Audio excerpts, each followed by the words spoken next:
दोस्तों, भारत माता की जय, वंदे मातरम। હું મુકેશ વિશ્વકર્મા પંચાલ આપની વચ્ચે દરરોજ નવા નવા મુદ્દા સાથે આવું છું. આજે પણ આવ્યો છું. શરૂઆત કરીએ નવા સમાચારની. સૌથી પહેલાં વિશ્વાસઘાતથી બચવું એ આપણો મૂળ મંત્ર છે. સમાચાર શરૂ કરીએ. અભિમાન કોઈનું રહ્યું નથી અને રહેવાનું નથી. એનો તાદસ્ય દાખલો એવો છે, DR શેટ્ટી. એનું ચોંકાવનારું પતન થયું છે. 12,000 કરોડની કંપની માત્ર 74માં વેચાઈ.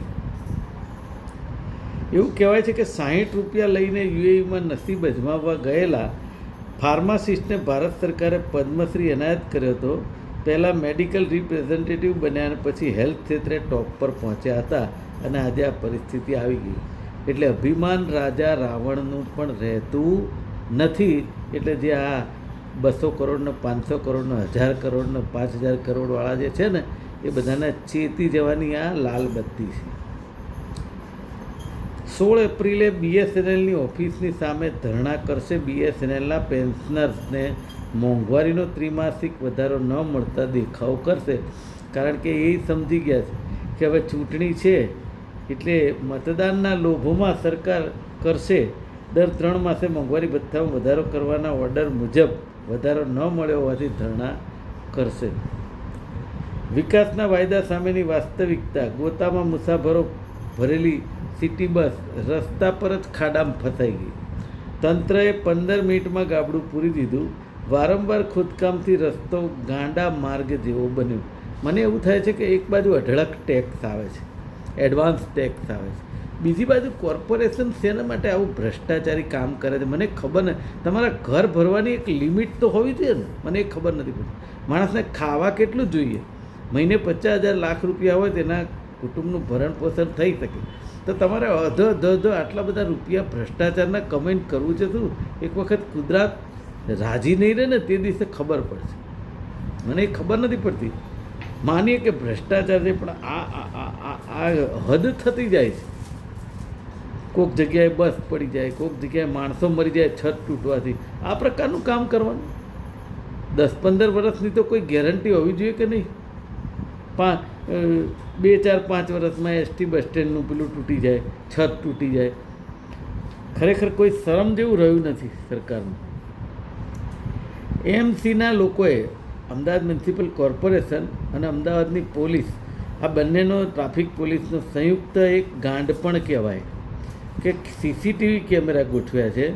એ CCTV કેમેરા જે લોકોના મેમો આપવા માટે રાખ્યા છે પેનલ્ટી રૂપે, એ કેમેરા એ દિશામાં ગોઠવ્યા છે કે જાણે ઉપરથી હેલિકોપ્ટર જતું હોય અને એ હેલિકોપ્ટરને મેમો આપવાનો હોય. લોકો હાસ્ય કરે છે. આ તમારી વ્યવસ્થા ઉપર ચેતવાની જરૂર છે તમારે. હવે એવું કહેવાય છે કે ઓઇલને નહીં આવતા, ક્રૂડને, એટલે હવે ડામરની અછતના કારણે ઓછા થશે. આમે તમારે ઓછા કરવાનો હતા અને હવે આ યુદ્ધનું બહાનું કાઢવાનું છે. એટલે હવે ચૂંટણીમાં બધા જઈને એવી વાત કરશે કે આ અછતના કારણે ડામર રોડ થઈ શકતા નથી. પણ જે થઈ શકે છે એ કેવા કરો છો એ વાત તો કરો.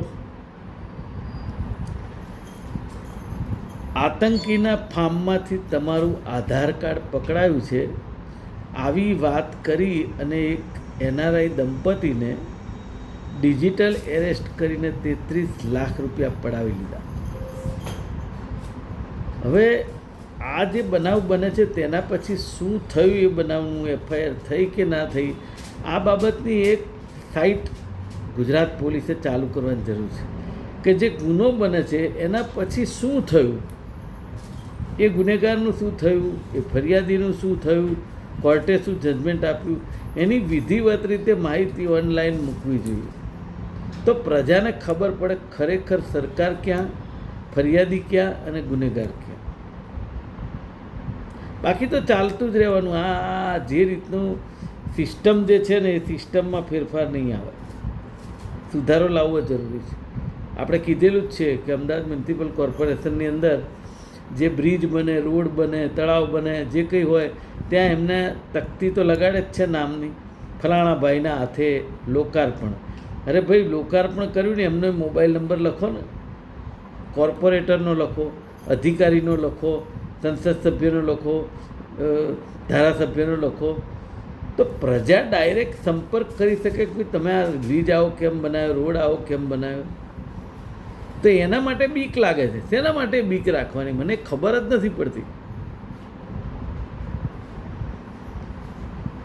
અને આજની પરિસ્થિતિ એવી છે કે ચૂંટણી જીતવા માટે ભારતીય જનતા પાર્ટીના લોકો કોંગ્રેસના કે બીજા ઉમેદવારો ઉપર સરકારી ધાક ધમકીથી એક દબાણ લાવી રહ્યા છે. શેના માટે?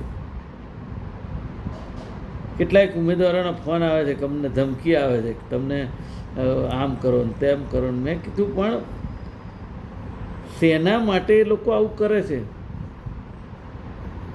આટલી બધી સીટો આવ્યા પછી, આટલી બધી બહુમતી આવ્યા પછી તમારી 3 એન્જિનની સરકાર છે, તો બધા એન્જિન ફેલ થઈ ગયા છે, તો તમારે ધમકીઓ આપવાની જરૂર પડે છે? આ લોકશાહી માટે ખૂબ ખતરનાક સાબિત થશે એક દિવસ.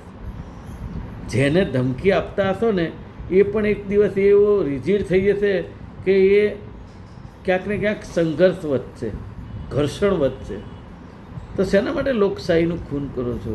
તમે પ્રમાણિક રીતે ચૂંટણી લડો. ભલે ને બધા તમને, હું કહું છું, ભારતીય જનતા પાર્ટીને રામના નામે મત આપી દે, કામ ના જોવે તો કંઈ વાંધો નહીં. આ 30 વર્ષથી ચાલ્યું જ આવે છે. પ્રજા તો ભોગવતી જ આવે છે. નહીં પ્રજા માને તો પ્રજાને જોવાનું છે. પણ આ પ્રકારે ચૂંટણી દરમિયાન જે જોહુકમી ચલાવવામાં આવે છે અને એમાં અધિકારીઓ પણ એમનો સાથ આપે છે, એ પણ બહુ ખોટું છે. અધિકારીઓએ પણ ચેતવાની જરૂર છે. કોઈની સરકાર કાયમ રહેતી નથી અને એ અધિકારી પણ જો એમના કહેવા પ્રમાણે કામ કરતા હોય તેમણે ન કરવું જોઈએ. કારણ કે આવનારા દિવસોમાં આ બાબત ખૂબ ગંભીર બની શકે છે. દરેકના મગજ સરખા હોતા નથી, દરેક ઉમેદવારના મગજ સરખા હોતા નથી. તો એવા સમયે કોઈ ફિઝિકલ હેરાનગતિ થાય એના કરતાં આ બધી વાતમાં નહીં પડવું જોઈએ. પ્રજા જેને મત આપે, જેને ચૂંટે એને ચૂંટીને મોકલો ને. મૂળ તો કામ કરવાની જ વાત છે. જઈને કંઈ ત્યાં મેળવી લેવાનું હોય તો એની જોહુકમી હોઈ શકે. આજે બસ આટલું જ. આપનો ખૂબ ખૂબ આભાર.